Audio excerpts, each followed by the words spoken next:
if everything is simply tolerated, then you're standing for nothing. If you're standing for nothing, then the structures of your society are going to collapse. So again, it doesn't mean you're a hate-filled person or you're standing against your enemies. You're standing athwart or against certain disvalues that are repugnant to the way you think a society ought to be rightly ordered.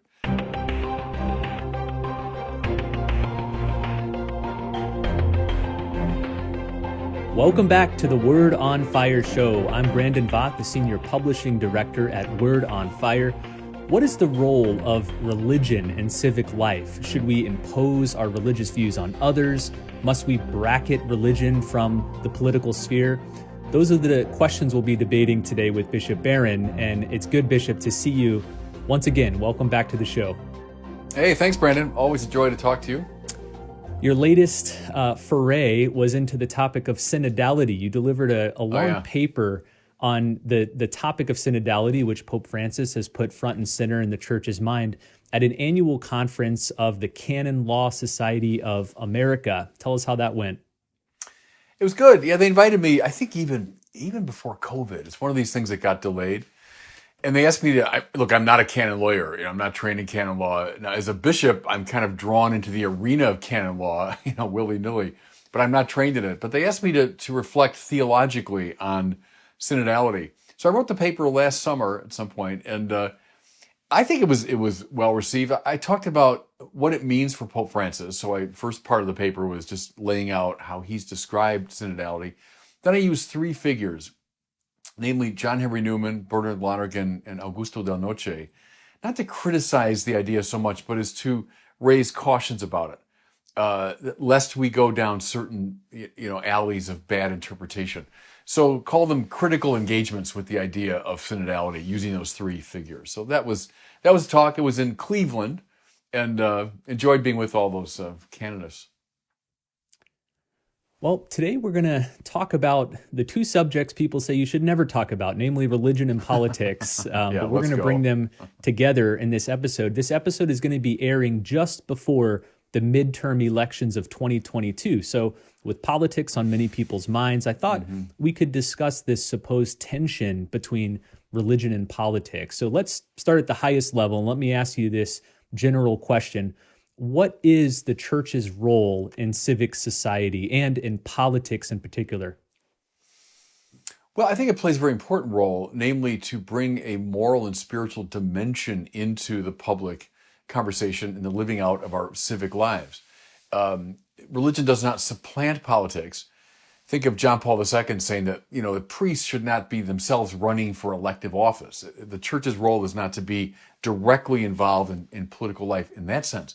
But it's to bring to bear, for sure, the spiritual and moral dimension of life so that it influences and affects the political conversation. What we don't want is famous, Richard John Newhouse's famous naked public square, a public square that's denuded of any connection to religion, morality, spirituality. That's not at all what the founding fathers of our country intended. It's not what has sustained our country at its best. So the role of religion is to be a kind of leaven for the political culture and to bring to bear this indispensably important dimension of life to that realm. Often when the topics of religion and politics are mushed together, inevitably the conversation moves to considerations of tolerance or intolerance. Maureen Dowd, the well-known Catholic New York Times columnist, once claimed that since the word Catholic means all-embracing and inclusive, the church's narrow-mindedness on certain social issues has become constricting, in her words. She argued, quote, "Absolute intolerance is a sign of uncertainty and panic. Why do you have to hunt down everyone unless you're weak? But what is the quality of a belief that exists simply because it's enforced? This is America. We don't hunt heresies here. We welcome them," end quote. What do you make of that claim? Go ahead. The ironies are so thick there, that she's barely aware of how self-referential that remark is, as though she's a model of tolerance. I mean, give me a break. She has a completely rigid ideology, a liberal ideology in mind. Talk about hunting down, heretics, hunting down those that don't feel the same way she does. I mean, she's a very intolerant writer, it seems to me. So to play that game is just way too facile. Tolerance, Brandon. The Christian value is love, not tolerance. Love, it means willing the good of the other. And so in that sense, we don't tolerate lots of things precisely in the name of love. I mean, we don't tolerate someone who's running around thieving and raping and murdering. We don't tolerate that in our society. We put an end to it out of a desire to protect those who are victims of it. So that we would enforce certain laws, of course, that gives structure and order and harmony to a society. That we are intolerant of lots of things in a civil society, well, of course we are. Otherwise, the whole society would collapse. Think of any organized community. There are laws, and laws are imposed, not suggested. Laws are rigid and absolute. They're not vague suggestions. And the more we reverence a community, the more we plant it thick with laws. So I mean, those are very facile distinctions. And the whole heresy thing. That's a red herring to bring the issue of heresy into it. All reasonable people within a civil society are intolerant of certain things. To draw attention to that as some defining quality of the religious point of view is ridiculous. In the past, you've often made a helpful distinction between tolerating people versus tolerating ideas. You've said that the church is always inclusive, but we should not confuse inclusiveness in regards to people with inclusiveness in regards to ideas. Say more about that distinction and how it particularly relates to politics. Yeah, we love everybody. That means you will everyone's good, and that means you're kind and you're generous and you're not cruel and vindictive and hate-filled when it comes to human beings. We reach out always in an attitude of love. Jesus says, love even your enemies. So bless those who curse you. So yes, of course, love is always the right attitude. But that doesn't mean that I tolerate every point of view that you have, or that I thereby accept any action of yours. So I was just talking really earlier about actions. Certain actions are not tolerated at all. They're defended against by a civil society. And then see, ideas, when you say tolerate, you're treating the person holding the idea with love. But I would say what you do is now you argue with ideas that you don't agree with. You engage now in a rational form of discourse with those who hold ideas that you don't think are right. So it's not a violent approach, but rather it's an intelligent, respectful, but critical engagement of an issue. So that's why I've been saying for years, as you know, that we should recover the art of public argument, because we tend to fall into that binary.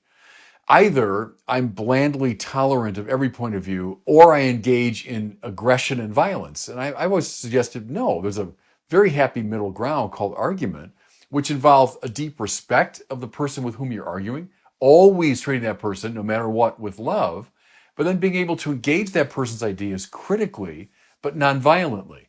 And that seems to me is the right way to approach these questions. But what happens, go back to my mentor, Monsignor Sokolowski, philosophy is the art of making distinctions. Then we often, those distinctions get muddled. And so, well, if you want to love everybody, that means you should accept all their ideas. If you love everybody, well, let them be or do whatever they want. Well, no, that's not love, in fact, because love is willing the good of the other. Anyway, so keeping these distinctions clear, I think, is extremely important. I want to continue the thread of that last thing you just said, where unless you agree with everything I believe, then you hate me. I found a lot of, especially younger people, I'm talking about people my own generation here, have a great difficulty separating their political views from their identity. And therefore, disagreement is equivalent to maligning my person. Do you see that as a special character of our age, that people find it hard to separate my ideas from who I am as a person? Yeah, it's more exaggerated now, and we could look into that, like why that's the case, but I think it is more exaggerated now than it was. that again, we can't make a distinction between the person whom I love and the person whom I respect and the ideas that I don't, the ideas with which I argue. And if I were to say to you, no, no, you're wrong about that, I'm not attacking you. But see, people, they receive it that way now. They interpret that as a direct personal attack on my integrity. No, no, I'm just saying this idea that you hold is a dumb idea. And let me try to show you why. It doesn't mean that you're a dumb person or you're an unworthy person. So yeah, that's extremely important. But I don't know, maybe I think it is harder today for people to make that distinction. And maybe it's, Brandon, the hyper sensitivity of so many today. If you want to get in the arena of argument, well, you got to have a somewhat thick skin, and you've got to maintain in your own mind that distinction. Well, is that person's attacking an idea that I'm holding? He or she is not attacking me necessarily. I can hate your idea and love you, but that's, I guess, trickier now than it was for people to keep that straight. Here's my theory is that as people have lost their religious identity and their family identity, families are breaking down left and right, they're grasping for some place to root their identity. And for many people, it's become politics. Whereas before, if your most secure identity was rooted in the family and religion, if someone criticized your politics, it wouldn't be the end of the world because you're secure in who you are. But that's no longer the case for lots of people today. Yeah, that strikes me as right. Let's talk about intolerance more for a second here. I think anybody listening to this knows the rise of the so-called DEI, diversity, equity, and inclusion. These are valorized in a hyper way in today's culture. And you might say the virtue undergirding all three of those is tolerance. So tolerance has become maybe the most celebrated virtue of our time. But you've written and spoken several times in the past about the need for a healthy sense of intolerance, that all communities, if they want to survive and flourish, have to be intolerant towards some ideas or proposals. Why is that the case? Of course, because that's how the boundaries of a society are maintained. To set your face and set your back. If you say, here's what I'm for, well, then you're setting your face toward those values. That means you're setting your back against other things that you consider disvalues. If everything is simply tolerated, then you're standing for nothing. If you're standing for nothing, then the structures of your society are going to collapse. So again, it doesn't mean you're a hate-filled person or you're standing against your enemies. You're standing athwart or against certain disvalues that are repugnant to the way you think a society ought to be rightly ordered. Nothing in the world wrong with that. I think every healthy society involves that. I go back, Brandon, you're a lover of sports, as I am too, and sports, think of games, how structured by laws they are. I was watching I don't know when this will come out, but this couple nights ago, the Cleveland now Guardians against the Yankees. And I love baseball. I played since I was a little kid. And man, the number of rules that govern baseball and people that love baseball love those rules because they know it makes the game better. It makes the game more integral. And if the rules are abrogated, then the game is going to collapse in short order. So and the role of the umpires in the postseason games, you have more umpires on the field because you want to be super clear about who's out, who's safe, what's fair, what's foul, etc. There was a play I watched last night where the first baseman had a long stretch to get the ball, and he was pulled off the bag, and it was a bang play, and the throw beat the runner for sure, but the foot was off the bag, and the camera showed it from like 18 different angles just so we could see. But what that was a kind of exulting in the rules of the game. That, okay, I know it was bang play and the throw reached the base first, but his foot was off the bag, which means he's safe. And then they were putting the camera on the umpire and then praising the umpire, of what a great umpire he is and what a good call that was.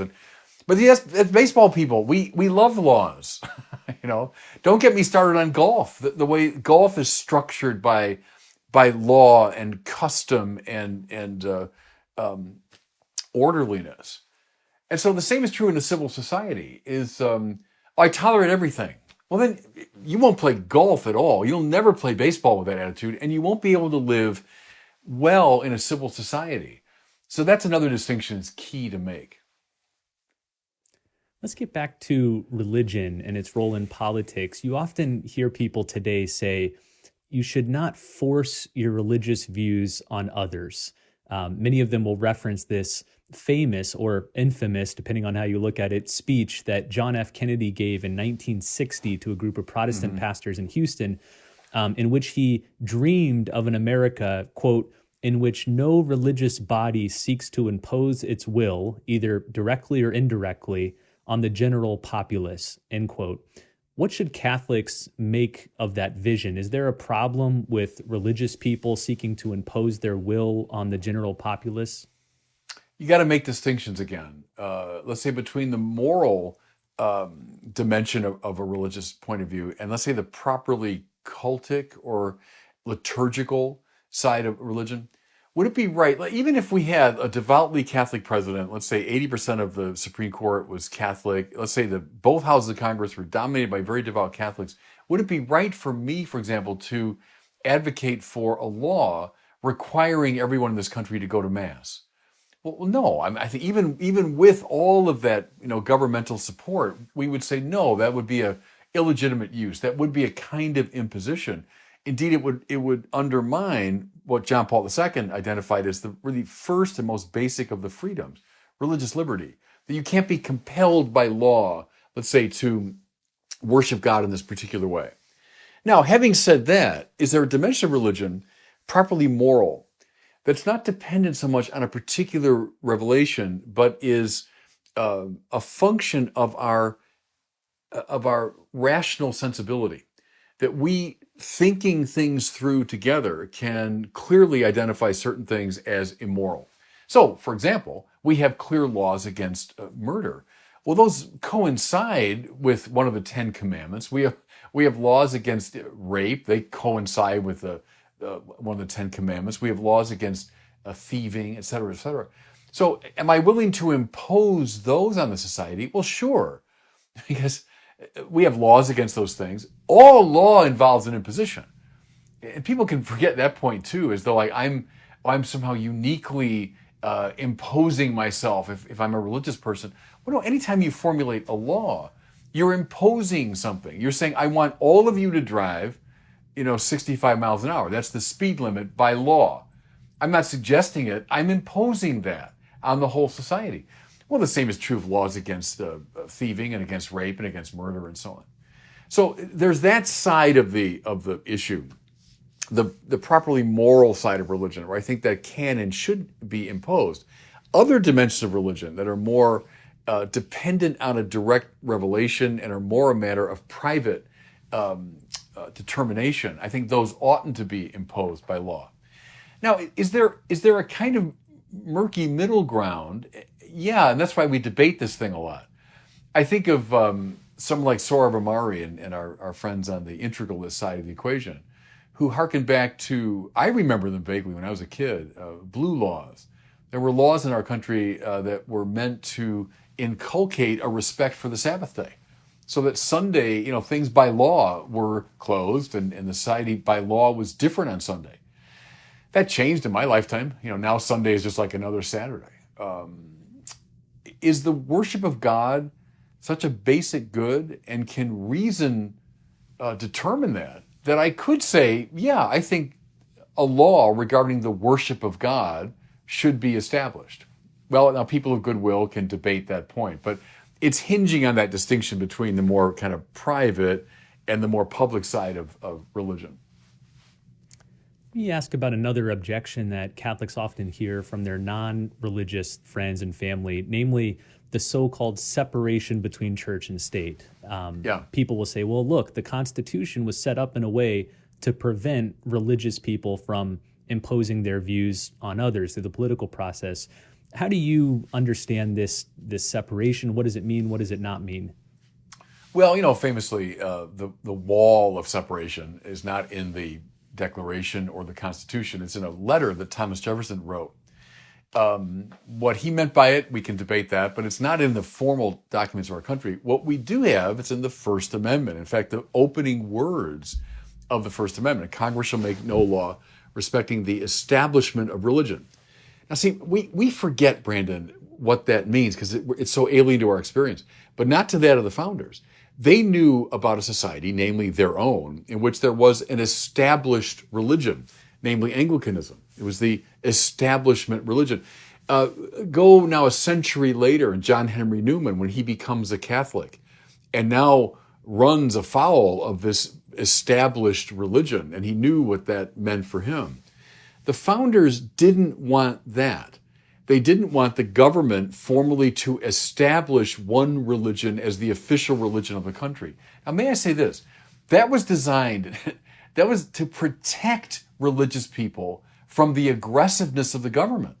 So I'm a Roman Catholic. I'm back in the 18th century, and you tell me now we've got an established religion, which is Anglicanism, which means I'm excluded thereby from all sorts of different expressions of public life, which was the case in England up until Newman's time. I think the First Amendment, it's not protecting the government from religion. It's protecting religion from the government, from the aggressiveness of the government. Now, look at the second part, the so-called free exercise clause. So Congress shall make no law respecting the establishment of religion, and it will respect the free exercise of religion. Again, protecting religion from the aggressiveness of the state. The state should not be limiting people's religious expression. I think both clauses of the First Amendment there are protecting religion from the government, not vice versa. But we tend to construe, see, Jefferson's language of the wall of separation as somehow protecting the civil society from religion. I think it makes a much more plausible case that it's the contrary. Well, let me close with this question. Again, we're recording this just before the midterm elections. Voting is on the minds of lots of Catholics. How should an individual Catholic shape their political views, and how should they vote? Is there one single Catholic position or Catholic party or Catholic way to vote? What would you recommend as a bishop? I'd recommend reading Catholic social teaching if you want to get the whole picture, beginning from Leo the 13th, coming up through Pope Francis, this wonderful tradition of texts on political and economic questions. Or read the summary statements that have come out of the Vatican and indeed out of the U.S. Bishops' Conference. So Faithful Citizenship is a good summary of Catholic social teaching. I've said it 1,000 times, many others have as well, that Catholic social teaching does not fit into either of our political parties, doesn't fit neatly into them. There are elements within the Republican platform that are deeply congruent with the Catholic view, as the Democratic platform. Other elements deeply incongruent. So therefore, you've got to make a judgment in conscience. You have to survey that. You have to look at the issues that are most of liveliest concern. You've got to look at the levels of threat, I would say, to human life. Where's human life and the dignity of human life most threatened? And I think you have to stand athwart those things. Now, the church is always very careful not to say, oh, therefore you must vote Democratic or therefore you must vote Republican. It has never done that, and it shouldn't. But it should leave it now to the conscience of the voter, having surveyed all the relevant issues, having looked at Catholic social teaching, having, I would say, given a priority to those issues where human life is most directly threatened. Having made all those moves, now in conscience, you make a judgment. But I think it's a very high responsibility within our democracy, and I say as a Catholic, a high responsibility to vote and to enter into that process.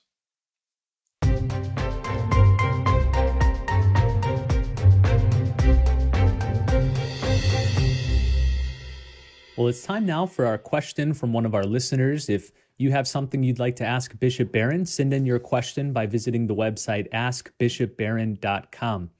Today, we have a question from a high school theology teacher in Houston, Texas, asking for Bishop Barron's advice on how to explain a difficult topic to his students. Here's his question. Hello, Bishop Barron. My name is Reed Linton, and I'm a high school Catholic theology teacher in Houston, Texas. Recently, I was teaching on the Eucharist, specifically on transubstantiation, and, like it is almost every year, students can be confused by the terms accidents and substance. How do you recommend that I teach on these two terms, specifically on the notion of substance to today's modern audience? Thank you very much. God bless. Good. That's very helpful. And I think a distinction's in order. We don't want to tie that language too much to the Aristotelian sort of physics and philosophy out of which it comes. So that does indeed affect the church's understanding, and Thomas Aquinas certainly would have inherited that language. But Thomas speaks, as one of my professors put it one time, a fractured Aristotelese. He doesn't simply take in Aristotle. I think the best way to do it is to distinguish between appearance and reality. So accident means appearance. The appearances of the bread and wine remain unchanged, even as the substance, call it the deepest or core reality, changes.